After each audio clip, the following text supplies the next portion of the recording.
zogonjetela ndabatira mpamvu ndi Yesu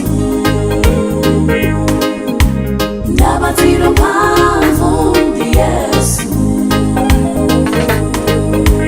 ndabatira mpamvu ndi Yesu Mbuye wanga wandibatsa mpamvu zogonjetela ndabatira mpamvu ndi Yesu Iwo walindile Yehova azalenganso mphamvu yake atauluka malele ndi mapiko monga zomba nkhanga azatamanga koposa koma osalema konse azayendanso kuyenda koma osaloba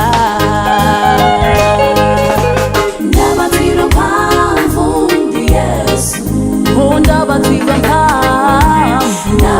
mphamvu ndi Yesu ndikuyenda opanda matane Mbuye wanga wandibatsa mphamvu zogonjetela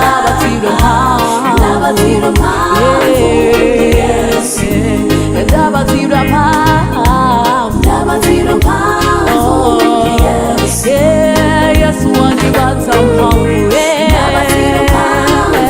ndi Yesu wandibatsa mphamvu Mbuye wanga wandibatsa mphamvu